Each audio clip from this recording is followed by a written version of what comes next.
Bonjour à tous, bienvenue à ce webinaire L'intérêt du collectif dans une production durable. Je suis Anne-Sophie Fernandez, la coordinatrice de l'événement du mois de la bio qui a lieu pendant tout le mois de novembre en Nouvelle-Aquitaine. Et nous allons entendre ce matin Emmanuel Chamora, le directeur de la Fédération régionale Cumas Nouvelle-Aquitaine, ainsi que trois témoignages de professionnels, celui de Stéphane Massard, qui est viticulteur bio en Gironde, celui de Laurent Brunel, qui est agriculteur en Gironde, et celui de Laurent Duclave, agriculteur dans les Landes. Sachez que cette conférence est enregistrée et qu'elle sera diffusée en ligne ensuite. Si vous ne voulez pas être filmé, n'hésitez pas à éteindre vos webcams. Je vais passer maintenant la parole à Emmanuel pour présenter plus en détail le déroulement du webinaire. Oui, alors merci. Je vais laisser deux, trois mots à Stéphane, qui est aussi président de la Fédération régionale des CUMA. Stéphane, deux, trois mots par rapport à la fédération. Oui, bonjour à tous. Merci. On est ravis de participer à cet événement et bon, à ce webinaire, mais aussi bon, le réseau CUMA est quand même précurseur. C'est pas le mot, mais je pense qu'il y a aujourd'hui un tas de CUMA qui vont de l'avant concernant naturellement la sortie des pesticides et des systèmes de production alternatifs. Je reviendrai dessus tout à l'heure, mais en tout cas, on est ravis de participer et j'espère que les échanges et les expériences des uns et des autres seront riches. Voilà, merci beaucoup, à tout de suite. Merci. Deux, trois mots concernant le réseau CUMA. Anne-Sophie, je te laisse passer à la diapo Ok. suivante pour que tout le monde ait un peu une Oui. idée. Alors juste avant, peut-être je rappelle le concept du mois de la bio. C'est simplement réunir l'ensemble des professionnels de l'agriculture sur le terrain à l'occasion d'une soixantaine de rencontres organisées partout en Nouvelle-Aquitaine, du coup pendant le mois de novembre. Ça regroupe des visites de fermes et d'entreprises, des formations, des journées scolaires et des webinaires techniques comme celui d'aujourd'hui. Du coup, le mois de la bio, c'est organisé par trois structures partenaires. Bio Nouvelle-Aquitaine, donc qui accompagne les producteurs bio en Nouvelle-Aquitaine. Interbio Nouvelle-Aquitaine, qui elle accompagne tout ce qui est distributeur et transformateur bio en Nouvelle-Aquitaine. Et les chambres d'agriculture régionales et départementales. C'est financé par la région et par l'Europe. Ça s'inscrit, donc le mois de la bio s'inscrit dans le pacte d'ambition bio de la Nouvelle-Aquitaine. Et simplement, je voulais vous rappeler reste encore 2 semaines avant la fin de l'événement, donc n'hésitez pas à vous inscrire à d'autres journées si vous le souhaitez. Et je laisse à nouveau la parole à Emmanuel. Juste un petit récapitulatif par rapport au réseau CUMA, qui est fait par les agriculteurs. Donc, pour rappeler qu'en Nouvelle-Aquitaine, voilà, il y a 1600 CUMA, donc il y en a forcément une qui est pas très loin de chez vous. 42 000 adhérents, donc on a à peu près 6 agriculteurs sur 10 qui sont adhérents d'une CUMA. Le réseau, c'est 70 millions d'euros d'investissement annuel et 95 millions d'euros de chiffre d'affaires. Il y a des hangars qui se développent de plus en plus au sein des CUMA pour abriter le matériel. Et de même, il y a de l'emploi qui se développe. Il y a aujourd'hui 650 emplois en CUMA, avec de plus en plus de demandes des agriculteurs sur ce volet-là. Pour la suite, Anne-Sophie. Donc le réseau CUMA Nouvelle-Aquitaine, aujourd'hui, en tant que fédération régionale, on est présent, mais il faut savoir qu'en fait, on est une fédération de fédérations. Donc, il y a des fédérations sur l'ensemble du territoire de Nouvelle-Aquitaine. Vous avez le repère. Il y a quelques fédérations qui sont regroupées sur deux départements, le 64, le 40, le 33, le 47 et le 16-17. Autrement, les autres, c'est par département. Donc, vous pouvez vous rapprocher directement de ces fédérations. Là, c'est une petite cartographie qui visualise l'ensemble des CUMA présentes sur le territoire de Nouvelle-Aquitaine. Donc, on voit sur les zones où on est un peu moins présent, hein, parc naturel, Landes de Gascogne, normal, parce qu'il y a moins d'exploitation agricole, il y a beaucoup plus de bois sur cette partie-là.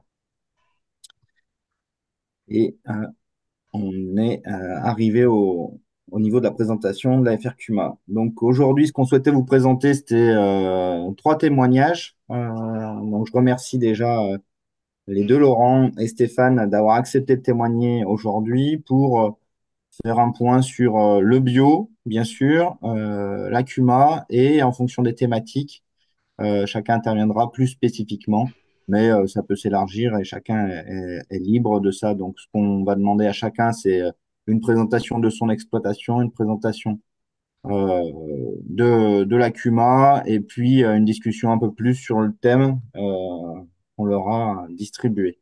Donc Stéphane va nous présenter d'abord son exploitation, l'ACUMA, et puis il nous parlera un peu plus organisation du travail. Voilà. Stéphane, je te laisse la parole.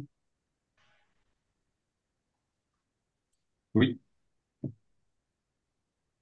merci Vas-y. Emmanuel, merci à tous. Donc, je suis Stéphane Massard, vigneron en Gironde, nord-est du Libournais, à la limite de la Dordogne, en appellation Bordeaux-Bordeaux Sup, zéro herbicide depuis 25 ans, en bio depuis 15 ans, une dizaine de produits dans la gamme, quasi 100% enfin, chez particulier, quasi 100% de vente directe. Une CUMA qui a été créée en 1984, donc dont je suis membre fondateur, qui au départ était surtout machine à vendanger, ensuite groupe d'embouteillage, broyeur à sarment, enfin bon, je vais pas trop rentrer dans les détails, qui subit naturellement aussi un petit peu les mutations du monde viticole, les réorganisations, les arrachages.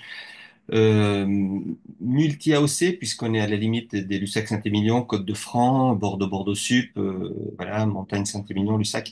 Et ça permet aussi d'abord d'avoir un groupe de travail et de réflexion qui va un petit peu au-delà d'un petit cocon et ça permet aussi, hormis naturellement l'économie des charges de mécanisation. Alors, le plus gros de l'activité, c'est toujours la machine à manger, mais on a quand même investi dans des outils liés aux pratiques agroécologiques, dont un rouleau Faca, un épandeur à compost, un broyeur à branches pour ne plus faire de feu, etc.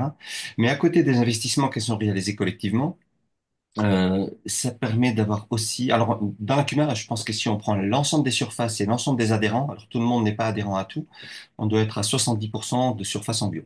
Et ceux qui ne sont pas en bio, un petit peu grâce à la réflexion du groupe et aux équipements, ceux qui ne sont pas en bio, j'ai toujours l'impression que quand on travaille ensemble, que bon, les mauvaises pratiques, on n'aime pas beaucoup les partager, mais les bonnes pratiques, et même si certains y vont un petit peu à reculons avec des préjugés ou des a priori ou des craintes, le fait qu'il y ait un groupe en mouvement qui a des pratiques plutôt, enfin, que je considère comme vertueuses, euh, ça emboîte quand même le pas aux autres adhérents et ça permet quand même d'avoir une réflexion collective. Et lors de réunions, lors des CA, lors des AG, d'abord, quand on parle d'investissement matériel, bon, il en va forcément enfin, de choses qu'on pourrait partager, hein, notamment pour le travail du sol, mais ça permet quand même à tout le monde de réfléchir et d'être un peu baigné dedans. Et j'ai un exemple concret une propriété qui vient d'être vendue, qui est restée dans la CUMA. Donc les parts ont été transférées. Ils étaient pas anti-bio, mais bon, voilà, ils désherbaient chimiquement un coup de broyeur, ça leur convenait très bien. Et j'ai appris il y a 2 semaines que, je ne dis pas que ce sont nos réflexions ou le fait de poser la question de temps en temps, et vous les herbicides. Et j'ai appris qu'ils voulaient là tout de suite convertir une partie de la propriété carrément en biodynamie. Donc ça va plutôt dans le bon sens. Et je me dis que s'il n'y avait pas eu le groupe Cuma pour réfléchir aux pratiques ou pour mettre à plat ou pour, je dirais, allumer la lumière ou appuyer sur le bouton, je me dis que ça ne se serait peut-être pas fait. Voilà, il y a un chef de culture qui est, parce qu'ils ont, c'est des gens pas financiers, mais bon, ils sont pas paysans de souche, hein, et c'est pas un reproche. Et le gars qui s'occupe du technique était plutôt contre. Et là, les lignes bougent et voilà, ils vont tout de suite faire la moitié en biodynamie. Et puis voilà, je pense que en principe, quand on fait comme ça, le reste bascule aussi. Et j'ai un autre exemple de quelqu'un qui est en train de sortir des herbicides, qui travaille déjà ses sols. Et la semaine dernière, on a aussi un groupe WhatsApp. Il dit, tiens, je voudrais acheter un déchômeur. Il n'est pas en bio, hein. Je voudrais acheter un déchômeur pour les vignes à 1,50 à l'intérieur de Cuma. Qu'est-ce qui est intéressé? Dans l'heure, 5 messages, des gens bio, pas bio. On dit, allez, moi j'ai tant de vignes à 1,50 m, moi j'en ai tant, clac, on a tout de suite une idée, tiens, on a telle surface à travailler, économiquement, ça devient faisable. Voilà, donc là, juste pour dire que, hormis, bon, groupe de réflexion, bien sûr, partage de matériel, c'est quand même ça le cœur de métier au départ, mais le fait de le faire collectivement, ça permet de réfléchir, ça permet de s'équiper à moindre coût et des gens qui, au départ, et on le voit pour le rouleau Faca, je m'égare un peu, qui au départ n'ont pas pris des parts, par exemple, au rouleau Faca ou à l'épandeur à compost, 1 an, 2 ans, 3 ans après, il est là dans la CUMA, les gens demandent à rentrer ou demandent à prendre des parts à l'outil qui a déjà été acheté au préalable par le groupe bio ou par le groupe voilà qui est sorti des herbicides et qui a plutôt le, le regard, j'allais dire, couverts végétaux, compost, rouleau faca pour rouler les couverts, etc. C'est que les gens qui n'en faisaient pas partie, ils sont dans le groupe et ils rejoignent l'activité. Voilà, ça c'est. Alors, je vais me permettre de revenir aussi un petit peu sur l'organisation du travail parce que on entend des moments des gens qui disent c'est pas possible de partager tel matériel, la machine à vendanger par exemple. Après, il y a aussi l'emploi partagé qui est développé. Est-ce que tu peux nous faire un retour sur déjà le partage du matériel, comment ça se passe au sein de ta CUMA, au sein de votre CUMA, et puis les réflexions sur l'emploi ou l'emploi partagé. Je crois que tu as un emploi partagé, même s'il n'est pas encore en CUMA. Voilà, c'est des sujets qui sont importants. D'abord, l'emploi partagé, eh ben, on a tous des exploitations de petite taille ou de taille moyenne. Et on se rend compte, ben, la difficulté, c'est souvent de trouver le bon candidat. Bon, après, le jour où tout le monde est prêt, je pense qu'on trouvera. Nous, on est un groupement d'employeurs avec un autre collègue qui est dans la CUMA aussi, mais on avait créé le groupement d'employeurs il y a une vingtaine d'années. Euh, je pense que si dans les 2, 3 années à venir, on va plutôt vers une réduction des surfaces, s'il s'arrache un peu de vignes, il restera sans doute les vignes entre guillemets à valeur, pas à forte valeur ajoutée, mais avec un potentiel de commercialisation. On va, les vignerons ont besoin de se consacrer aussi à leur technique et à leur commercialisation.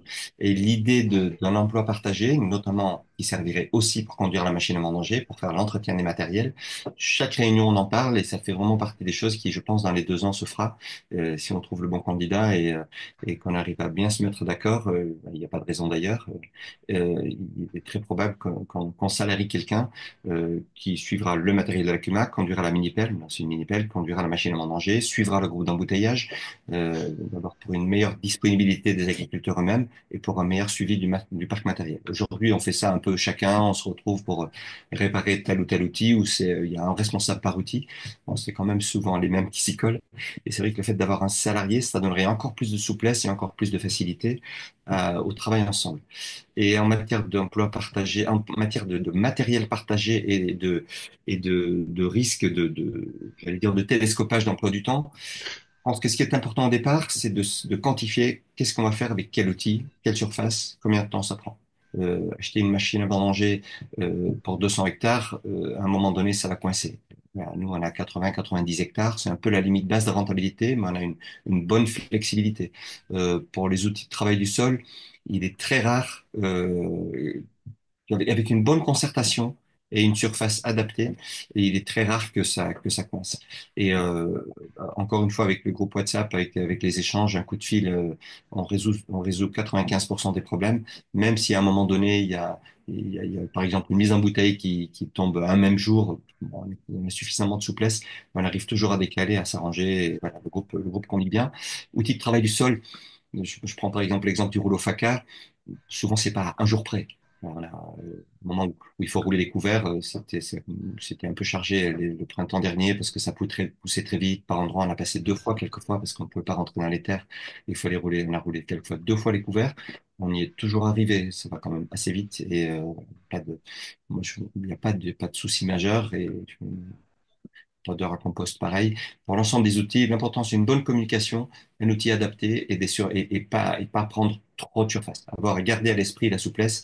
Et voilà, on a suffisamment de moyens aujourd'hui. Et avec un groupe qui fonctionne bien, là encore, on n'est pas dans le conflit, on est dans le dialogue. Et c'est quand le groupe se concerte régulièrement et qu'on a un peu un même état d'esprit, euh, je- ça ne pose aucun problème. Du coup, vous êtes combien sur Acuma à travailler régulièrement avec les outils de la CUMA? On est 18 adhérents dans la CUMA et alors il y a des gens qui sont que récolte, donc pressoir, table de tri, machine à vendanger, etc. Et il y a des gens qui sont que outils de travail du sol. Le noyau dur, c'est 6-7 qui représentent, qui génèrent 70% du chiffre d'affaires, enfin, qui sont presque adhérents à tout.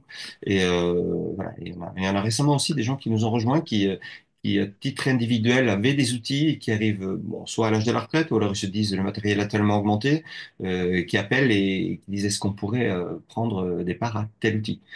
Et donc ça fait toujours plaisir. Alors, faut éviter le côté opportuniste entre guillemets. Hein. C'est pas des préjugés quand je dis ça. Mais il faut des gens qui ont un petit peu l'esprit et il faut pas qu'ils prennent la CUMA comme un entrepreneur qui travaille pas cher, mais plutôt comme un groupe qu'on rejoint et avec voilà avec en essayant d'avoir le même état d'esprit et d'avoir l'esprit et de partage et de conciliation ou de concertation. Voilà. Et globalement, en général, ça se passe très bien. Effectivement, parce qu'on parle dans les souvent de matériel agricole, mais ce dont tu témoignais là, c'est beaucoup de relationnel, quoi. C'est beaucoup d'humain. C'est du relationnel et ce que j'aurais dû ajouter, une année comme celle-ci, par exemple, aussi bien dans l'été avec, on a traité, enfin en bio ou pas, hein, on a quand même traité beaucoup, tout le monde a été sous pression de temps. Début août, tous les vignerons avaient des cernes sous les yeux parce que c'était quand même une année techniquement très compliquée. Et dans l'été, même hors CUMA, on s'est appelé plusieurs fois, t'as pas ci, t'as pas là, je suis un panne avec ça, et ça dépasse le cadre du travail proprement dit. Ça soude. D'abord, le fait d'être sur le territoire multi-AOC, mais on est dans un rayon de 15-20 kilomètres, et c'est arrivé souvent qu'on se dépanne avec des choses en dehors des matériels de CUMA. Voilà, et même bon, l'année dernière aussi, enfin, les uns vont aider les autres. Un collègue qui avait renversé son pulvé, son tracteur, qui est bon, on est allé faire. Les uns sont allés traiter chez les autres. Voilà, ça génère quand même. Enfin, ça tisse des liens et ça participe. Bon, le mot est un peu passe-partout, mais tissu socio-économique sur les territoires, c'est un mot un peu qui a une connotation un peu politique, mais qui est réel, en disant voilà, il y a des gens qui sont là, qui se rencontrent, qui sont capables de s'entraider et qui sont capables de s'appeler le jour, la nuit pour résoudre des problèmes techniques, des conseils. Voilà. Et je pense que ça, c'est une dimension qui n'est pas quantifiable, qui n'est pas chiffrée, mais qui n'est pas négligeable et qui est vraiment essentielle. Et quand on fait des réunions, j'ai dit tout à l'heure, conseil d'administration ou assemblée générale. On en a fait une début juillet cette année. Je dis pas qu'ils sont qui partent à minuit, mais ça fait du bien à tout le monde de discuter entre pairs, à la fois des problèmes et des choses qui vont bien, et ça crée vraiment des liens et ça permet au quotidien de travailler plus efficacement et de pouvoir compter les uns sur les autres. Ça n'a pas de prix. OK. Merci Stéphane. Alors, on peut prendre des questions hein, au fur et à mesure, n'hésitez pas. Après, on pourra aussi refaire une fois qu'il y aura eu les trois présentations qui auront été faites. Donc, je sais pas s'il y a déjà quelqu'un qui veut poser des questions là ou si on enchaîne sur l'échange. Hein. Bien sûr, les deux, Laurent et Stéphane, vous pouvez interagir aussi hein, entre vous. Il n'y a pas de problème là-dessus. Euh, Anne-Sophie, je vois pas de demande de parole. C'est bon. Je vais ajouter quelque chose vite fait, pardon Emmanuel. Je parlais de l'adhérent là qui vient d'acheter la propriété hein, dans l'hiver dernier. Bon, on s'était rencontrés, hein, donc elle a dit j'adhère avec Huma, etc. Et au moment de vendanger cette année, un jour, bon, le planning est fait, on savait qu'elle voulait vendanger tel jour. Et un petit peu avant les vendanges, elle était en panne avec un groupe d'embouteillage. Un dimanche matin, j'étais allé. Et au moment des vendanges, son salarié n'était pas encore arrivé. Elle a vu arriver dans la cour le pressoir, les bennes à vendange, la table de tri. Elle s'est dit, mais j'ai rien demandé, j'ai rien commandé. En fait, elle avait eu affaire à des prestataires de service jusqu'à maintenant. Mais elle a dit, ça fonctionne comment? Qui paie quoi? Écoute, non, c'est comme ça, on fonctionne comme ça coûte rien. Voilà, et chacun déplace le matériel en fonction de ses disponibilités. Les uns vont travailler chez les autres. Il y a une entraide, hein, conduire les tracteurs, conduire la machine à vendanger. Euh, voilà, donc c'est juste les gens qui ne sont pas dans le réseau et qui arrivent un peu du monde de l'entreprise avec un regard externe et enfin, qui ont l'habitude de payer pour tout ce qu'ils font faire. Alors la CUMA doit être payée bien sûr, mais c'est plus à la surface ou à l'heure. Mais ce n'est pas plus cher parce qu'on se donne des coups de main et parce qu'il y a juste une compréhension, une interaction entre les adhérents qui devient automatique et qui surprend ceux qui n'en sont pas issus ou ceux qui n'ont pas l'habitude de fonctionner comme ça.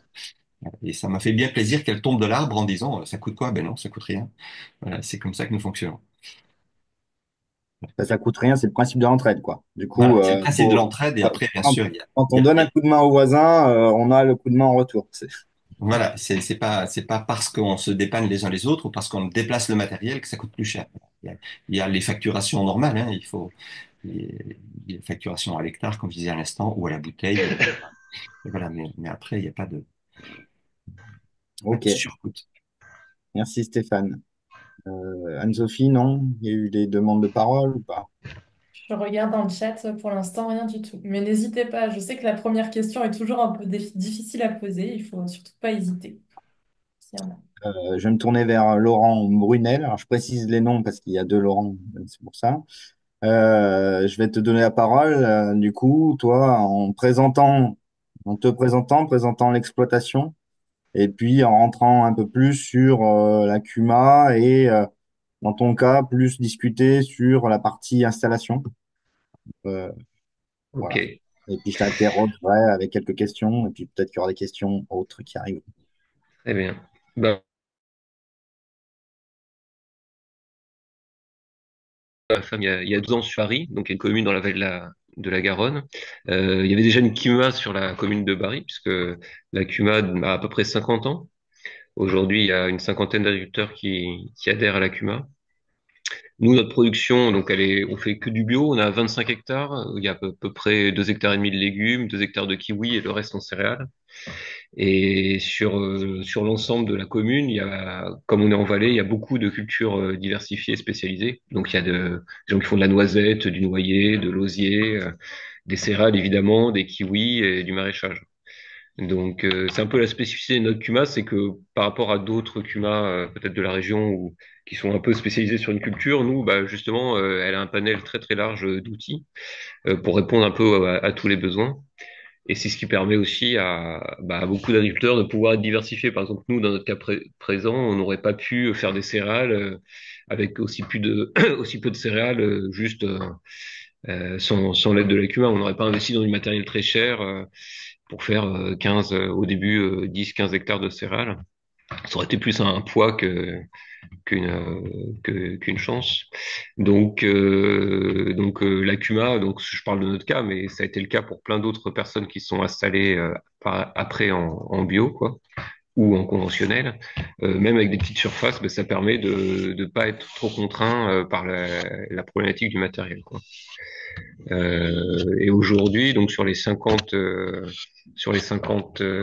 agriculteurs qui participent à la CUMA, on a euh, on a peut-être 7 ou 8 maraîchers, une douzaine de viticulteurs, et puis une vingtaine de personnes qui se font plutôt des céréales en majorité, avec à côté d'autres cultures spécialisées. Donc, euh, donc voilà pour la CUMA. Ce que j'ai pas dit sur nous, notre exploitation au niveau commercial, c'est que comme on fait les céréales, on va tout vendre, pardon, en coopérative. La partie légumes, on va vendre quasiment tout directement, et les kiwis, c'est un peu un mix entre les marchés de légumes et de gros. Donc voilà, c'est un peu moitié-moitié entre vente en coopérative et puis vente directe. Et au moment de Après, votre installation, du coup, comment ça s'est passé, la CUMA? Vous l'aviez connaissiez, vous étiez du donc, coin, vous... alors moi, j'étais pas du coin, ma femme était du coin, mais après, quand on a repris la ferme, ben, l'agriculteur était membre de la CUMA, et de toute façon sur Bari, voilà, ce que je disais, hein, la CUMA elle a 50 ans, donc quasiment tous les agriculteurs de Bari étaient déjà membres de la CUMA. Donc c'était un peu naturel d'adhérer à la CUMA pour limiter les investissements à l'installation, hein, parce que c'est l'intérêt quand on s'installe de limiter un petit peu les frais d'investissement, en tout cas ceux qui sont pas indispensables. Et du fait que nous on avait une exploitation avec quand même pas mal de cultures différentes, hein, j'ai dit kiwi, maraîchage et céréales, c'était évident que par exemple si on voulait continuer l'activité céréale, on n'aurait pas pu le faire sans la CUMA. Et donc voilà, c'était un peu naturel. Et pour toutes les personnes qui ont pu s'installer après, hein, parce que nous ça fait une douzaine d'années. Donc après il y a eu plein de, par exemple, de maraîchers. Il y a beaucoup d'installations en maraîchage depuis une dizaine d'années. Et les 5-6 maraîchers qui ont pu s'installer après nous, bah, tous naturellement ont tout de suite compris l'intérêt de l'ACUMA pour avoir un panel d'outils assez diversifié, quel que soit d'ailleurs leur mode de production. Il y en a qui sont quasiment que en planche permanente avec un travail du sol quasi exclusivement manuel, et pourtant bah, ils vont adhérer à la CUMA parce que bah, il y a un chariot élévateur, bah, ça peut aider, il peut y avoir une remorque, c'est toujours pratique, il peut y avoir un broyeur ou un outil très spécifique qu'eux vont pas avoir, ou des fois un tracteur ponctuellement. Donc voilà, même pour des gens qui ont des profils où la mécanisation c'est pas a priori n'est pas du tout un enjeu, la chance d'avoir une CUMA à proximité, bah, ça va être quelque chose qui va vraiment leur simplifier la vie au quotidien, quoi. Et puis après, il y a des gens qui travaillent de manière un petit peu plus classique en termes de mécanisation. Et à ce moment-là, bon, bah, la CUMA est d'autant plus pertinente, quoi. Et comment s'est passé l'accueil? Parce que c'est vrai que souvent on se dit, les gens qui sont issus du milieu agricole, ils connaissent ce genre de structure, notamment dans le maraîchage, il y a beaucoup de gens qui arrivent qui sont hors cadre. Ouais. Euh, et il peut y avoir un peu l'appréhension des moments d'aller pousser la porte. Comment ça s'est passé chez vous et... Bah, chez nous, bon, l'accueil a été très bon, hein. Déjà, il y avait cette ancienneté de la CUMA qui fait que le truc était déjà bien installé. Moi, j'étais pas issu du monde agricole et on aurait pu me prendre pour une bille, ce que j'étais un peu au début et toujours, hein, mais pourtant, voilà, j'étais très bien accueilli et les échanges ont été vachement riches dès le début. Les gens étaient tout de suite disponibles pour bah, m'expliquer l'utilisation de certains outils ou plein d'autres choses. Enfin voilà, j'étais vachement demandeur et j'avais forcément beaucoup de questions. Et vraiment, voilà, on était très bien intégrés. Et de la même manière pour tous les autres qui ont pu arriver après nous, euh, j'ai l'impression hein, que enfin, tout le monde a pu puiser dans la CUMA plein de ressources autres que le matériel hein, en termes d'échange, de connaissances. Et l'accueil a toujours été, enfin, ça a été très ouvert. Alors que voilà, il y a des gens qui traditionnellement étaient en culture très conventionnelle depuis toujours, et il voit arriver des gens qui veulent faire du maraîchage avec pour seul outil une grelinette. Ils auraient pu dire waouh, qu'est-ce que c'est que ces charlots et pas du tout. Donc, je trouve que ça a été bah, excessivement positif pour tout le monde, hein, parce que c'est un échange. Hein, c'est positif pour les nouveaux qui s'installent parce qu'ils ont beaucoup à apprendre, mais aussi pour les anciens, c'est aussi riche d'avoir une vision un peu différente. Et enfin, tout le monde était demandeur, donc ça, c'était vachement intéressant. Et c'est ça, ce qu'a dit Stéphane tout à l'heure, hein, la force et l'intérêt de la CUMA au-delà du matériel, bah, c'est l'échange qu'on peut avoir avec ses collègues, parce que c'est là où on va le plus apprendre et on va le plus progresser, hein. Une, une saison agricole, enfin, si on fait quasiment quelle que soit la culture, hein, c'est un essai par an. Donc là, ça fait 12 ans, j'ai fait 12 essais. Donc avec à chaque fois des conditions météo différentes, des fois des cultures qui évoluent. Donc il y a plein de paramètres qui varient. Et si on se contente de ses propres erreurs pour apprendre, on a vite fait de se prendre beaucoup de murs. Donc la force d'un groupe et de pouvoir échanger, bah, c'est quand même de multiplier les échanges et les expériences de chacun, et c'est ça qui est le plus intéressant, quoi. Au-delà de l'aspect économique qui est important aussi, hein, puisque l'idée c'est quand même de vivre de son travail, mais les deux sont à part égale. Ok. Aujourd'hui, du coup, tu nous disais qu'il y avait plusieurs maraîchers. Au début, est-ce que vous étiez dans les premiers? Et du coup, une CUMA, en fait, pour un peu expliquer, ça fonctionne soit par groupe, soit on peut créer sa propre CUMA. Donc, est-ce qu'il y a eu des achats plus spécifiques qui sont arrivés ou qui arrivent petit à petit sur des productions qui prennent plus d'ampleur maintenant? Ouais, alors effectivement, il y a eu des groupes qui ont été faits pour le maraîchage et la viticulture. Après, l'essentiel du matériel et de l'activité, c'est quand même hors ces deux groupes. Mais ça a permis quand même de se lancer pour des filières qui étaient peu présentes au sein de la CUMA. C'est-à-dire qu'il y avait peu de matériel spécifique pour à la fois la viticulture ou le maraîchage. Ça a permis déjà de mieux se connaître. Le fait de faire un groupe euh, un peu informel, hein, il faut le dire. Mais en tout cas, de faire des réunions spécifiques entre viticulteurs, entre maraîchers, de se mettre d'accord sur quels outils étaient vraiment pourraient avoir un intérêt pour les membres du groupe. Donc, par exemple, en maraîchage, on fait une première réunion où chacun fait un peu sa liste de courses et ce qu'il aurait aimé avoir avec beaucoup de gens qui étaient installés depuis peu. Et puis, on s'est rendu compte, par exemple, que tout le monde voulait une récolteuse de pommes de terre. En l'occurrence, moi, j'en avais déjà une. et tout le monde voulait donc que je mettais à disposition de tout le monde, hein, hors Cuma, c'était juste voilà, si vous voulez, vous pouvez l'utiliser, n'hésitez pas. Bon, il s'avère que tout le monde aurait voulu que je vende ma récolteuse de pommes de terre à moi, au Cuma. À la Cuma, pardon, pour pouvoir simplifier l'échange. Parce que voilà, si jamais il y a une casse, on sait jamais trop comment ça va se passer. S'il y a une panne, bon, qui paye, comment. Enfin, c'est un peu, ça met les gens mal à l'aise, ce qui est normal. Donc, il s'avère que à l'issue de cet échange, bah, le premier achat qui a été fait, c'est que j'ai revendu la récolteuse de pommes de terre à la Cuma pour justement fluidifier le prêt de matériel. Et bah, bon, moi, J'aurais, j'ai même gagné puisqu'en fait, parce que ma récolteuse, je faisais un entretien un peu sommaire parce qu'il y avait peu de surface. Donc après, bah, comme c'était destiné à plus de monde, plus de surface, on a fait une révision complète. Donc l'outil, il est plus performant maintenant qu'il ne l'était quand je l'ai vendu. Donc même pour moi, c'était intéressant.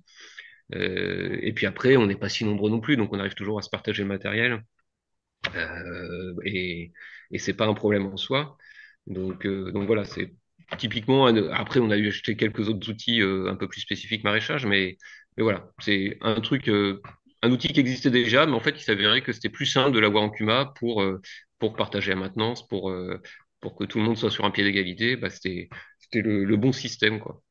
Et donc voilà. Après, en vigne, il y a aussi un groupe qui a été créé où il y a eu des outils de travail du sol qui ont été achetés. Il y a eu une station de traitement des produits phyto. Donc voilà, il y a eu ces deux Et, et groupes-là par, qui ont existé. Ouais. et par rapport aussi à ce que je voudrais que tu relèves un petit peu, c'est la vie de la CUMA, parce qu'effectivement, quand on arrive, même quand on n'est pas forcément un secteur, c'est pas une location, quoi. C'est une vie c'est une vie de groupe, donc ça veut dire qu'il faut un peu s'investir. Voilà. Quelle image, toi, je crois que tu t'es investi au sein de la CUMA, ça demande voilà, de passer un petit peu de temps pour participer aux réunions à minima, quoi. Ouais, bien sûr. Bah après, voilà, la CUMA, c'est une coopérative, donc l'idée c'est de pas faire de bénéfices, donc et puis tout le monde a envie de payer ses outils quand même le moins cher possible, donc ça veut dire que chacun doit un peu doit être disponible pour les autres pour justement limiter les frais. Après, c'est aussi intéressant, c'est aussi un moment d'échange supplémentaire, ce travail qu'on peut faire ensemble.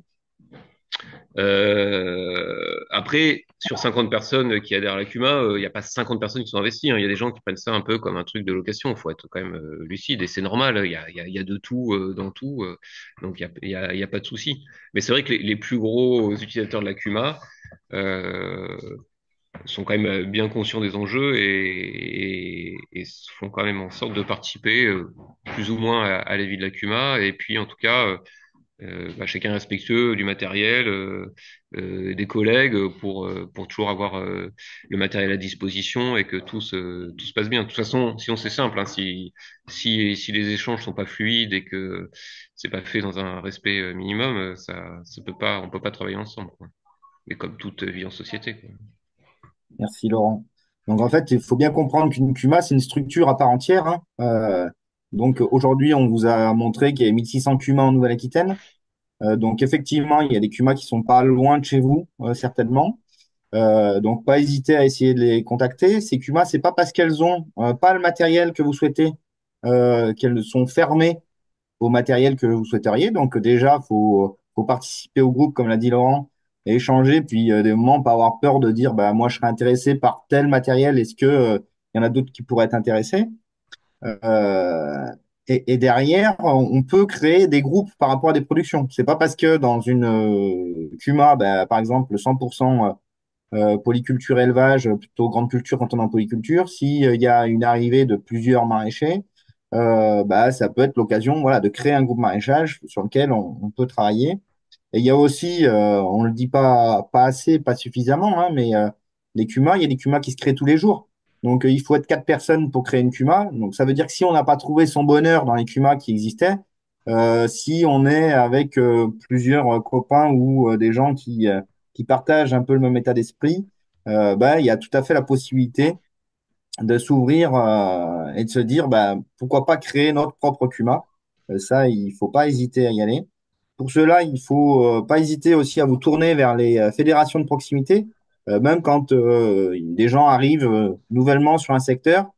C'est vrai que pousser la porte de la fédération départementale, c'est aussi important parce que les fédérations départementales, elles connaissent les CUMA et puis elles connaissent le matériel qui est dispo et elles peuvent orienter des porteurs de projets en disant, ben voilà, il y a tel CUMA, peut-être que ça peut être plus simple et je peux faire le premier pas, si tu veux, pour te présenter le président, qui est souvent la porte d'entrée dans une CUMA. Donc voilà ces points sur lesquels on voulait revenir. Euh, Et donc pareil, juste pour, pardon, oui, vas-y. excuse-moi, ouais, pour souligner ce que tu disais, j'en prends l'exemple de la récolteuse de pommes de terre qui paraît un peu anecdotique, mais je trouve qu'il est quand même assez symbolique, c'est que l'outil existe déjà, il est déjà à disposition des gens, et pourtant, tout le monde préfère que ça passe par la CUMA pour pouvoir l'utiliser. Et voilà, c'est pour vraiment mettre en évidence le fait que la CUMA, c'est vraiment un bon outil de mise à disposition et de travail en commun, quoi. Parce que ça formalise un peu le truc et chacun sait où il va. Et même si après, au priori, on se dit, oh, le plus important, c'est d'avoir l'outil, puis après, on se démerdera bien. Bah oui, mais c'est pas toujours aussi simple, quoi. Oui, c'est vrai que dans le réseau, on est toujours en vigilance là-dessus et de privilégier, parce qu'on sait qu'il y a la copropriété, hein, ça peut très bien fonctionner la copropriété. On est toujours vigilant quand ça fonctionne mal ou que ça peut, quand il y a une casse qui arrive et que c'est quelqu'un qui a fait la casse, effectivement, quand on est en copropriété, il n'y a pas toujours de règlement intérieur et d'échange ou de statut.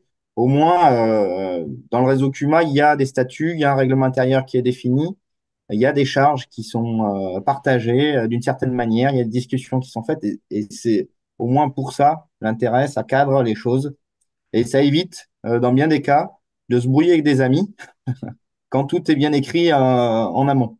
Mhm. Ouais, c'est important. Ok, merci Laurent. S'il y a des questions, pareil, n'hésitez pas. On est là pour y répondre. Sinon, on va passer au troisième témoignage, au dernier Laurent. Voilà, donc Laurent, même principe, si tu peux te présenter, présenter ton exploitation, présenter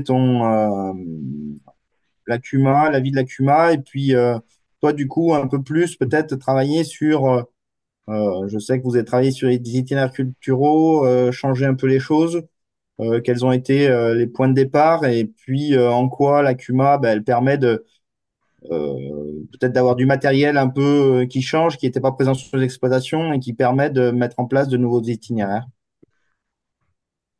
Très bien. Je te laisse. Bonjour à toutes et à tous. Laurent Duclavé, agriculteur donc au sud-est de Mont-de-Marsan, donc sur la commune de Castandé. Je suis installé depuis 2019 après des études d'ingénieur agronome sur Clermont-Ferrand. Donc je suis installé sur une exploitation familiale détenue par mon père qui prend aujourd'hui la retraite. Donc une exploitation en polyculture élevage à la base, en conventionnel. Production de blonde d'Aquitaine vendue en direct avec des grandes surfaces ici sur Mont-de-Marsan notamment, et des grandes cultures qui étaient principalement autour du maïs à l'époque. À mon installation en 2019, j'ai eu l'opportunité d'agrandir l'exploitation pour pouvoir m'installer dessus et avoir une capacité suffisamment importante pour pouvoir rentrer sur la ferme tout en ayant mon père encore qui travaille avec moi. Donc, je me suis installé en bio. J'ai eu l'opportunité de passer directement en agriculture biologique sur des terres qui étaient abandonnées depuis une dizaine d'années, où j'ai pu y mettre l'irrigation. Et donc, je suis passé en bio directement en 2019 suite à ces opportunités-là. Donc, sur la ferme, on est cinq. Donc, aujourd'hui, j'ai également pu installer un cousin à moi qui va prendre le relais de mon père. Donc, toujours en agriculture biologique et en agriculture conventionnelle. Euh, et en 2020, il y a eu quelques changements sur le territoire aussi, avec des agriculteurs qui étaient plutôt, entre guillemets, proches de la retraite. Donc, j'ai eu l'opportunité de reprendre la présidence de la CUMA locale ici, donc qui était la CUMA de Castandé. Donc, c'était une CUMA qui date de 1996, donc relativement récente. Une CUMA qui était axée principalement sur tous les travaux du sol, donc de la mise en culture jusqu'à la pré-récolte, c'est-à-dire il n'y avait pas de machine de récolte. Et ensuite, en 2022, On a dû fusionner avec une autre CUMA locale, donc la CUMA du Ligno. C'était un petit village à côté qui, elle, date d'une une CUMA qui était plus ancienne, qui date de 1958. Cette CUMA-là était une CUMA basée sur l'élevage principalement, avec un groupe en sileuse notamment. Euh, et donc c'était une CUMA mais qui avait une activité qui se réduisait puisque la part de l'élevage dans le secteur se réduit considérablement comme un peu partout en France. Donc il a fallu s'adapter. On avait des adhérents qui étaient en commun. On avait des conseils d'administration qui étaient en commun, c'est-à-dire avec les mêmes personnes. Et donc pour ne pas multiplier la complexité administrative et la complexité du nombre de réunions qu'on pouvait avoir plusieurs fois par mois, on a souhaité mettre en commun ces deux CUMA donc en 2022.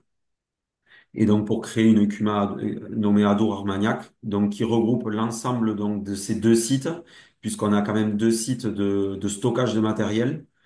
On a aujourd'hui l'intégralité de notre matériel qui est stocké sur ces sites-là et non pas sur les fermes respectives des agriculteurs.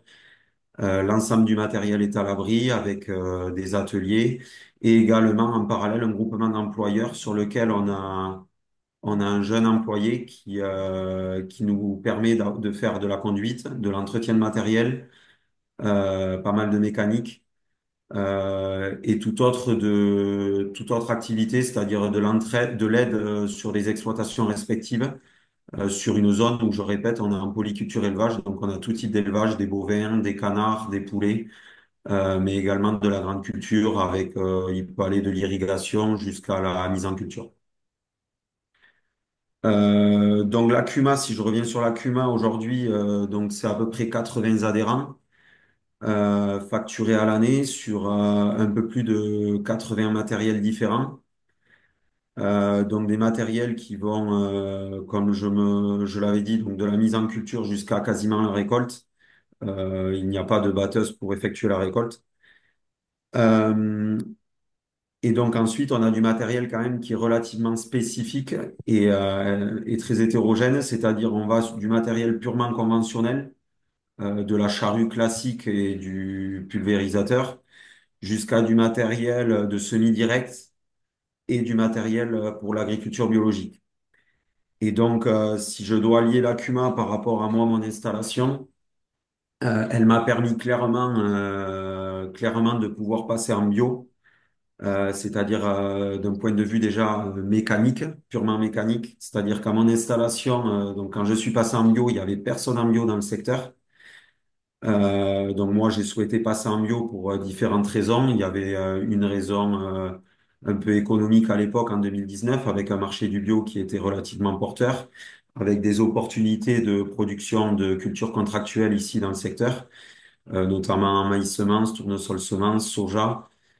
Euh, mais il y avait également une zone de captage qui était en train de se dessiner ici dans le secteur, une zone de captage d'eau potable qui concerne 1500 hectares sur laquelle il y a des problématiques de pollution via du S-métolachlore.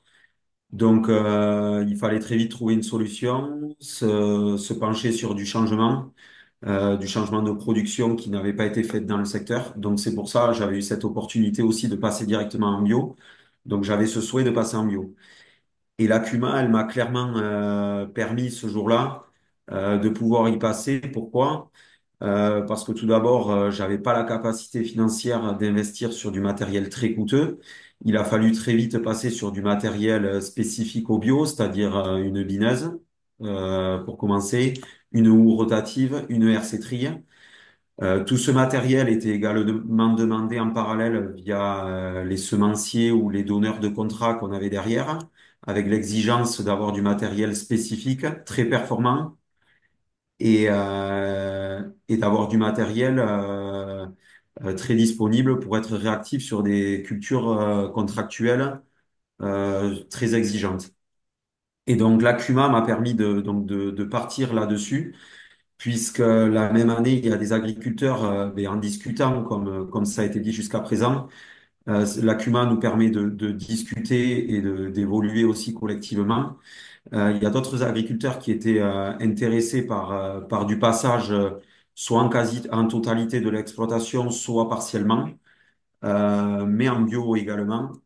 Donc, on a pu investir très rapidement donc sur ce matériel-là, et donc du matériel spécifique très coûteux, mais quand même très performant. Et donc, ce qui m'a permis de faire très vite des cultures qui m'ont permis d'avoir également une assise financière relativement stable, on va dire très vite après mon installation, et donc qui m'a permis après de faire évoluer mon exploitation. Donc voilà pour mon installation, l'importance de la Cuma. Et si je peux en parler après pour l'évolution de cette Cuma et donc du matériel spécifique lié au bio, mais depuis, on a quand même installé un autre agriculteur, un jeune agriculteur également sur le bio. On a étoffé notre parc de matériel puisqu'on a doublé le nombre d'outils concernant le bio sur cette Cuma, puisqu'après, il y avait des soucis de surface. Si je dois revenir à ce qui a été dit précédemment, euh, lorsqu'on on effectue ce genre d'investissement, d'abord, on quantifie précisément le nombre de surfaces qu'on va avoir à faire sur l'outil. Ensuite, en face, on met un investissement. On regarde si le coût à l'hectare est absorbable par les adhérents qui sont concernés par ces outils-là. Et ensuite, on choisit en conseil d'administration d'effectuer ou non l'investissement si économiquement et techniquement, ça passe pour tout le monde. Donc, depuis, on a étoffé notre parc matériel puisqu'on manquait d'outils pour les surfaces qui étaient demandées. Donc, aujourd'hui, on est quasiment à 300 hectares de surface en bio sur la zone. On est à presque 200 hectares de surface en agriculture conventionnelle, mais avec des IFT, donc des fréquences de traitement qui sont inférieures à 1 aujourd'hui sur la zone pour répondre à la problématique d'eau potable. Donc, on a du matériel biologique qui est utilisé sur 150 hectares d'agriculture conventionnelle, que ça soit de la RC Tri ou de la bineuse principalement. Donc, c'est des outils aujourd'hui qui permettent à des agriculteurs qui sont encore réticents à passer en bio pour différentes raisons, pour des fois une question de main-d'œuvre, une question de risque économique, de risque de marché qui a été plutôt compliqué ces 2 dernières années, et bien quand même effectuer une réduction quand même très importante de produits phytosanitaires utilisés, tout en gardant une performance économique sur leur exploitation. Donc aujourd'hui, donc le passage en bio et l'ACUMA nous a permis donc d'équiper très bien les agriculteurs en agriculture biologique, mais également de commencer à étoffer le parc matériel pour les autres adhérents qui sont en agriculture conventionnelle, mais qui vont vers la réduction d'utilisation de produits phytosanitaires. Par rapport à ce bassin versant, il y a eu un lien particulier, peut-être avec le syndicat d'eau, des choses comme ça. Alors effectivement, il y a eu un lien très fort avec le syndicat d'eau ici, qui est le SIDEC, puisqu'aujourd'hui on a passé un contrat annuel avec le SIDEC. Maintenant, ça va faire la 6e année cette année que l'on vient de passer. Donc le syndicat d'eau potable aujourd'hui dans la zone s'est engagé à payer l'intégralité des interventions mécaniques qui sont faites dans la zone de captage, c'est-à-dire l'intégralité des interventions mécaniques. Elles comprennent donc le coût du matériel, le coût de la traction, le coût de la main-d'œuvre et le coût du gazole. Donc aujourd'hui, s'il n'y avait pas eu l'ACUMA et ce collectif et cet impact de suite important en termes de surface, le syndicat d'eau potable n'aurait jamais voulu contractualiser de cette manière. Et donc aujourd'hui, on a le syndicat d'eau qui nous accompagne énormément, mais également le département des Landes ici qui met également la même somme économique pour nous permettre sur la zone de captage, donc des 1500 hectares, d'effectuer des passages de désherbage mécanique gratuitement. Aujourd'hui, on en est là, on effectue des passages de désherbage mécanique gratuitement grâce à cette complémentarité avec les syndicats d'eau et également le département des Landes. C'est un cas concret de paiement pour service environnemental, quoi, en gros. Exactement, c'est exactement ça et c'est également ce qui a permis d'avancer d'avancer et d'amener d'autres agriculteurs vers ces techniques-là, puisqu'aujourd'hui, les agriculteurs en agriculture conventionnelle qui effectuent également les passages de désherbage mécanique n'ont aucune facture à la fin de l'année et ça ne leur coûte absolument rien. Donc aujourd'hui, tout en gardant leur performance économique, leur performance de production, ça veut dire qu'aujourd'hui, ça leur permet d'augmenter leur marge à l'hectare, concrètement. Oui, et puis de leur mettre le pied à étrier sur des nouvelles pratiques. Exactement, puisqu'on a quand même une épée de Damoclès un peu au-dessus de la tête, puisque en 2018, le syndicat d'eau potable nous a annoncé que sur 10 ans, il fallait que la quantité de S-métolachlore contenue dans l'eau devait descendre en dessous d'un certain seuil et que d'ici 10 ans, il faudrait s'orienter vers le zéro phyto de manière quasiment certaine. Et donc aujourd'hui, on y arrive quasiment, on a plus que 4 ans devant nous, plus que 3 campagnes. Donc aujourd'hui, ça permet d'orienter des agriculteurs et de les préparer collectivement à s'orienter vers ce zéro phyto sans forcément prendre de gros risques pour leur exploitation euh, et tout en travaillant de manière collective. Donc, c'est-à-dire demain, ça permet quand même d'aller plus loin puisque, comme ça a été dit précédemment, tout passe par les échanges, les essais. Aujourd'hui, c'est des vingtaines d'essais qui sont faits chaque année puisque c'est des vingtaines de cultures et de parcelles qui sont désherbées chaque année de manière différente, avec des conditions différentes. Donc, c'est vraiment ce collectif qui permet d'avancer vers ces nouvelles techniques sur une zone à enjeu haut primordial. Ok. Merci Laurent. On arrive à la fin. On va garder quelques minutes pour des questions s'il y en a. En tout cas, merci tous les trois d'avoir témoigné de vos activités. Anne-Sophie, je te laisse la main s'il y a des questions. Ça marche. Bah oui, merci beaucoup à vous quatre. Et c'était très intéressant d'entendre tout ça. Je vois que Lucas, Germain, vous avez allumé votre caméra. Peut-être que vous avez une Oui, question. bonjour. Bah, merci pour vos présentations, comme vous disiez, très intéressant. Donc, Lucas Germain, je travaille chez Audicet et le PTB Charente, qui sont deux syndicats d'eau en Charente-Maritime et en Charente. Petit clin d'œil avec la dernière intervention. Et, euh, et donc, je questions de qualité de l'eau qui sont sensiblement les mêmes que ce que vous avez vécu, monsieur Duclavé, pardon.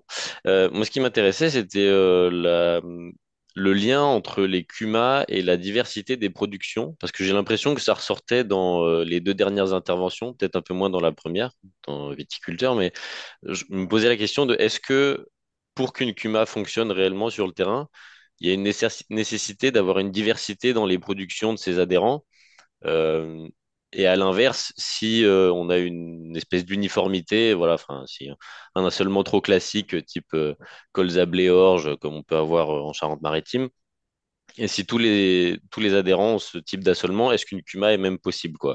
Donc voilà, c'est le lien que vous voyez entre la diversité dans l'assolement et dans les productions et la possibilité d'une CUMA ou son intérêt, en tout cas. Voilà, merci. Oui, je suis désolé, je prends vite fait la parole, mais je laisserai répondre ceux qui sont en polyculture.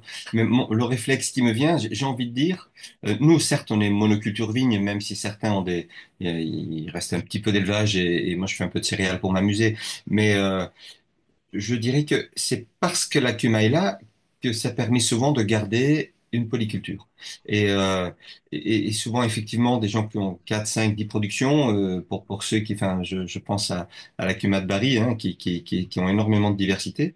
Et souvent, le fait que la CUMA soit là, ça permet de maintenir la biodiversité. Et ça permet enfin, la polyculture, donc la biodiversité. Et à titre individuel, je me dis que quelquefois, la polyculture avec des productions isolées ou minoritaires, ne serait pas possible si la CUMA n'était pas là. C'est juste un petit réflexe à enfin, une petite réponse voilà, à votre questionnement polyculture. Mais pardon, je laisse la parole à ceux qui sont concernés par la polyculture. Ouais, pour le cas de la CUMA de Barry, ouais, c'est plutôt ça, effectivement.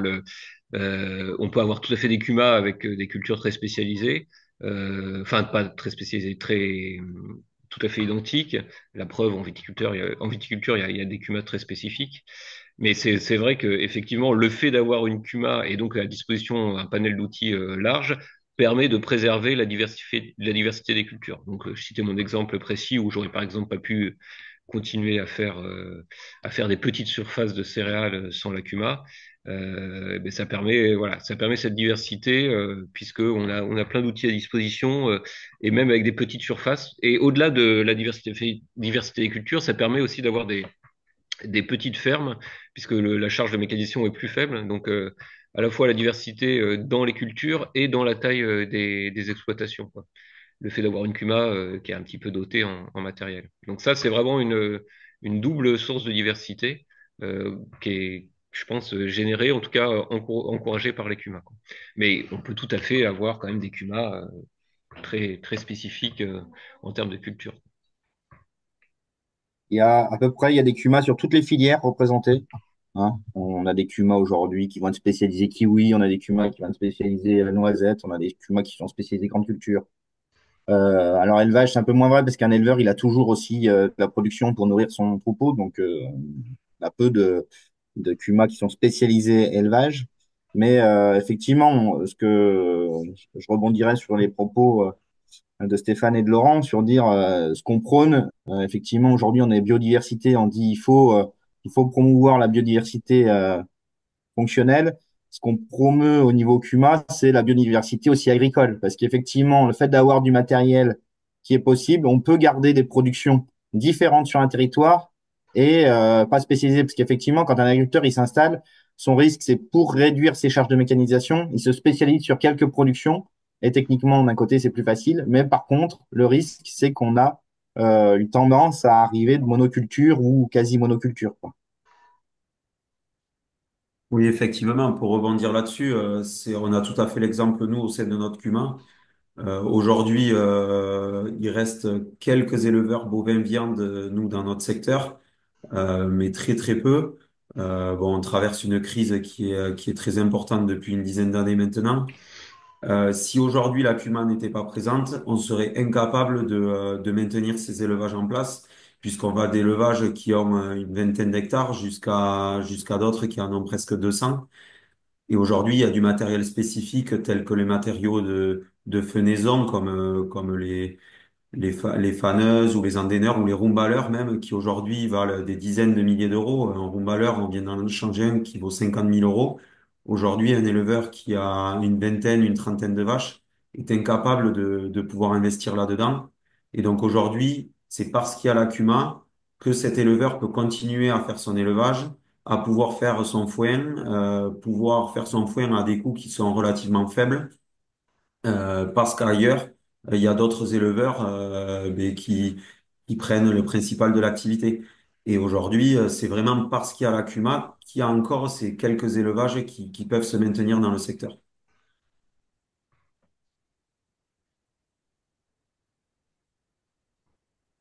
Merci. Ça, c'est Stéphane, pour. je vois que tu voulais prendre la parole, mais ton micro était coupé. Ouais. Oui, pardon. Pour aller plus loin, bon, bien sûr, comme ça a été évoqué à l'instant, hein, par Emmanuel et par Laurent, la coexistence des modèles, hein, différentes tailles, diversité des productions, donc plus de biodiversité, comme je le disais tout à l'heure, et donc aussi une influence ou une conséquence sur les paysages. Et je pense que tout est lié. Et qui dit diversité des cultures, euh, plus de résilience des exploitations parce que maintien d'une polyculture, et conséquence donc sur la biodiversité et sur les paysages et donc sur la qualité de vie sur les territoires. Et donc on se rend compte que qu'un monde agricole euh, pas trop spécialisé, avec une diversité, je dirais, multiculturelle et multiculturelle, a une conséquence sur tout le cadre de vie et sur tout l'environnement et sur le lieu de vie même. Et donc les gens qui sont, je parle pour les communes rurales, hein, le périurbain c'est un petit peu différent, quoique, c'est que ça change aussi la qualité et le cadre de vie des gens qui ne sont pas agriculteurs sur un territoire. Et je m'écarte un petit peu de la bio pure, mais je me dis que une agriculture écologique diversifiée, qui va dans le sens de la biodiversité et des paysages, eh bien, tout le monde s'y retrouve. Donc, je fais un raccourci en disant que les CUMA sont vectrices de maintien de qualité de vie sur les territoires aussi.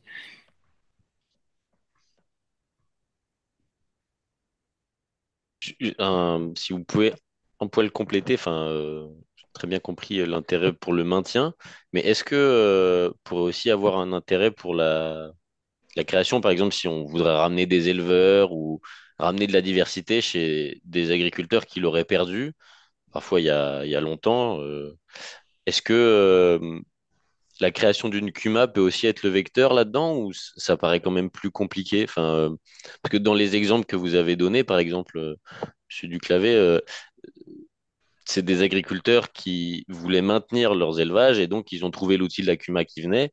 Mais à l'inverse, est-ce qu'on pourrait ramener des élevages avec de la CUMA ou là les investissements et l'organisation sont un peu trop complexes? Alors, je vais prendre la parole en premier, mais tout est possible. Après, il faut comprendre qu'Akuma, c'est une coopérative. Donc, il faut qu'il y ait 3, 4 personnes qui aient envie de relancer l'activité. C'est pas forcément la structure. L'agriculteur, il reste décisionnaire. Dans ce modèle-là, chaque agriculteur est décisionnaire de son modèle. Donc, il faut qu'il y ait une volonté de la part des agriculteurs. Alors, que cette volonté, elle soit poussée par des collectivités, qu'il y ait une volonté dans le groupe d'améliorer le paysage ou de dire on travaille sur la qualité des eaux parce qu'on a alerté et que sur notre secteur, il faut qu'on fasse attention et qu'il y a un des vecteurs, ça pourrait être ça, de refaire le tour, de mener des questionnaires, de poser la question, de dire est-ce qu'il y en a qui seraient intéressés par l'élevage, ça, c'est possible, voilà. Mais il faut avant tout, c'est quand même un outil qui est à destination et qui est fait pour les agriculteurs, par les agriculteurs. Donc, il faut que vraiment il y ait cette vocation des agriculteurs qui est l'envie de créer quelque chose.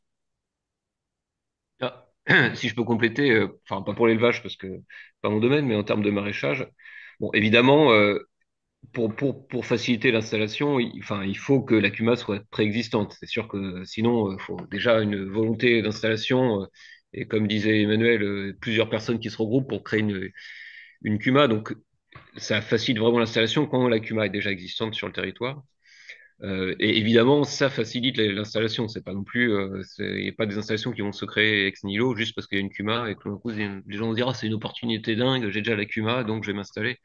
Mais par contre, moi, pour témoigner de ce qui s'est passé à Bari, sur les 5-6 agriculteurs qui se sont installés en maraîchage depuis une dizaine d'années, à chaque fois, le fait qu'il y ait la CUMA de Bari avec à disposition tout un panel d'outils très large, tout le monde voit tout de suite l'intérêt et la pertinence pour la ferme de chacun et se dit, ah bah, je vais m'installer à Bari parce que j'ai pu avoir des terres, parce que j'ai un accès à l'eau, etc. Et parce qu'il y a la CUMA. Donc c'est clairement, ça fait partie des avantages du territoire et de l'avantage de la ferme. Par exemple, si on a le choix entre deux fermes, bah, le fait d'avoir une CUMA qui est déjà dotée en matériel, ça va être une chance supplémentaire pour l'installation. Et au-delà de l'installation, une chance de réussite de l'installation. Parce que il y a aussi cet aspect économique qui est quand même un peu primordial. C'est-à-dire qu'on peut s'installer et puis le truc capote au bout de 3, 4, 5 ans parce qu'on s'est épuisé, parce qu'on n'arrive pas à être suffisamment rentable, parce que on dégage pas assez de revenus. Et pour le coup, la CUMA, alors évidemment, c'est pas la réponse à tout, hein. Il y a plein d'autres paramètres, la commercialisation, la production, etc. Mais c'est aussi une chance supplémentaire pour la ferme. Donc évidemment, ça ne résout pas tout, ça crée pas tout, mais c'est un avantage, en tout cas dans ce que moi j'ai pu voir sur le territoire de Bari, quoi.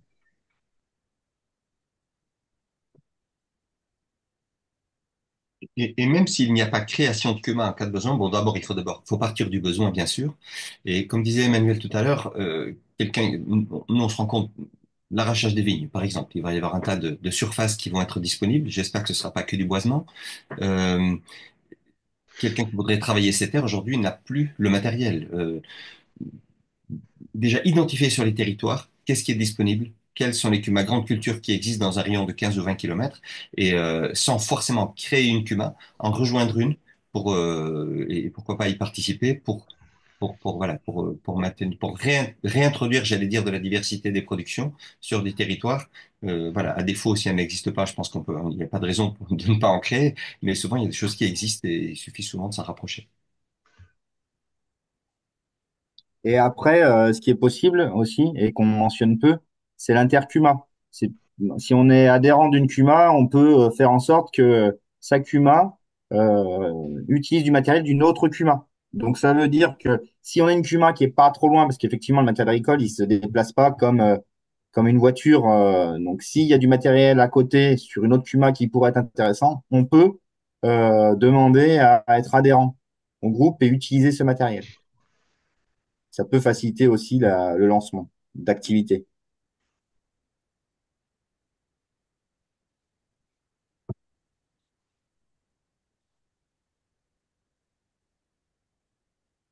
Super, merci pour ces échanges. Est-ce qu'il y a d'autres questions parmi les participants?